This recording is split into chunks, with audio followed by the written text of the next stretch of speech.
Hi, my name is Layla. I'm a Chief Fellow at UCSF. We're here at the ACC conference in New Orleans. And today I have the honor of speaking with Dr. Laxmi Mehta about mental health among cardiologists. So thanks, Dr. Mehta, for your time and speaking with us. Thank you for inviting me. I was wondering if you could start us off by first introducing yourself. Yes, I'm Laxmi Mehta, and I'm a non-invasive preventative cardiologist at The Ohio State University. I hold an endowed chair position in women's cardiovascular health, as well as I'm the director of preventative cardiology and women's cardiovascular health. And most recently, I've been named the Chief Wellbeing Officer for the Medical Center and College of Medicine. In addition, in my spare time, I'm also chair of the ACC's Clinician Wellbeing Work Group. Very accomplished, and thanks for all that you do. So I wanted to ask you, you recently published a JACC paper in which you were a senior author on mental health among cardiologists. Could you share with us a little bit about the findings that you had discovered in the study? Yes, our data looked at, it was actually a global study asking about mental health conditions as well as including, I should say, depression and anxiety. And we recognize that 1 in 4 cardiologists globally is experiencing some type of mental health condition. About 3% have reported considering suicide. And of those who say that they have a mental health condition, about only a third of them are actually seeking care for their mental health condition. In addition, we saw that younger cardiologists tend to struggle more with mental health conditions, as well as female cardiologists tend to struggle with mental health conditions. And there was an association with those who felt like they were working in a hostile work environment. So if they were experiencing discrimination or harassment, they were more likely to experience mental health conditions. And so that's all problematic. Now, I will say one caveat, and is we asked if they had a mental health condition in the last 10 years. So it's not, and we did trainees too, so it's not to say that people may have already come into cardiology with a mental health condition, because we are a diverse group, but the prevalence is high, and it really means that we need to address it and remove the stigma of it.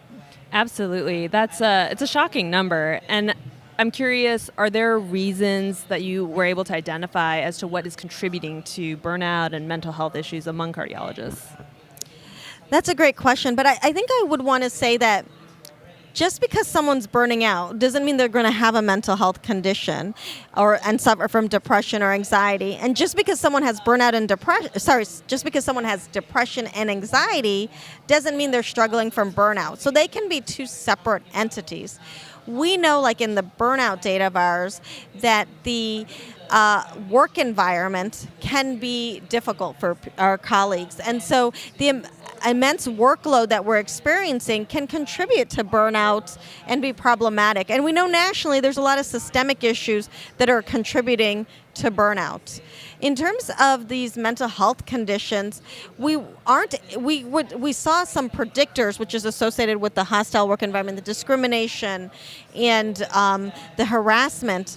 But beyond that, we need to look into this more. This is the first data that we have in cardiology showing this. The data that does exist in cardiology is not about us clinicians. It's actually about our patients, right? And mental health conditions about patients and how it impacts their cardiovascular health.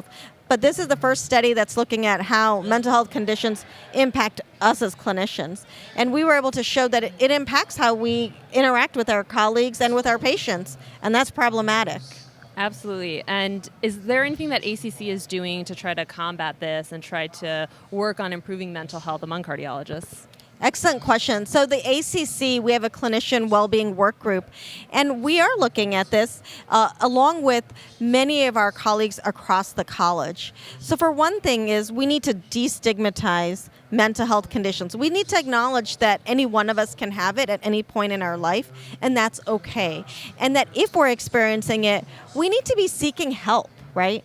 But the barrier exists. And one of the biggest challenges for people seeking help is the fact that we are fearful that it might impact our hospital credentialing or it may impact our state licensing. And so as an organization, the ACC, the Advocacy Committee, the PAC are working on the legislative pieces at the state level, at the national level, on how do we destigmatize it, how do we remove the barriers, how do we remove it from state medical license, the question of are you seeking mental health counseling versus do you have a condition that impacts your ability to care for patients, right? So those are some of the steps that we're doing. We're actually doing webinars and reaching out to our community about the normalization of mental health conditions as well. And then as well as, Fits on the Go events like this to help spread the word. But we really want to normalize it amongst everyone and we want to create a supportive community amongst all of us.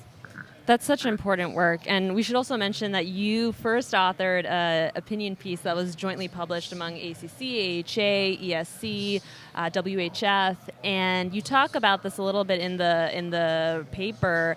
But I'm wondering if you could speak to us on recommendations for steps that organizations, institutions can take to also try to improve the mental health among cardiologists who are working for them. So I think that's a big question, but at least for all of us in our own organizations is what we can start working on. And in that regard is you don't know that something exists unless you look for it, right? So surveying. So you should work with your institutes on surveying what well-being is or is not in your institute. And not just surveying what the prevalence of burnout is, but also trying to survey to understand what are the things that are impacting your entire care team, not just us physicians, but the entire team, and to see if there are things that we can do to improve that work environment. I think organizations at our health systems, national organizations like ACC, need to continue to tackle the issue of discrimination and harassment. Till we make this workplace an acceptable and safe and belonging environment and remove the hostility, we're going to struggle as a field. It's very interesting to hear that it sounds like the change needs to come from multiple levels. Here we have ACC as our governing body, our medical society supporting it. Within the organization, there should be support. I want to shift a little to talking about the individual. And in particular for our fellows in training, is there any advice that you have for the individual entering the field of cardiology, things that they should do, tips for preventing burnout and the development of mental health issues during their time in training? Yeah, so I think our trainees need to recognize it's okay to struggle from mental health conditions. So if you're already coming into the field with one, you should continue to seek care for it.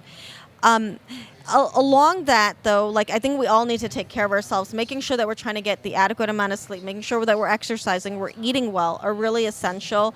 In addition, making sure that we have the right social support system within your hospital community, but also external, and making sure that you're having a life outside of cardiology. Life does exist outside of cardiology. I know sometimes it's daunting and hard to find that time, but you have to make that a priority, otherwise you'll lose yourself in the field. I think also we need to be looking out for each other as an individual, right? So we need to be recognizing that when we see a change in someone, just to stop them and grab a cup of coffee and ask them how are things going with them, right? Don't assume someone's reaction to you is out of malice, but maybe there's something else behind that you need to understand a little bit better. And so I think we need to be not just empathetic with our patients, but empathetic with each other and understand each other. And the only way to do that is if we pause and take care of ourselves, then we can take care of each other. That is so well said. Thank you, Dr. Mehta, and thanks for everything that you've been doing in this field. And we certainly have a long way to go and a lot of work to do. For more videos like this, please check out our YouTube page, youtube.com/Fits on the Go.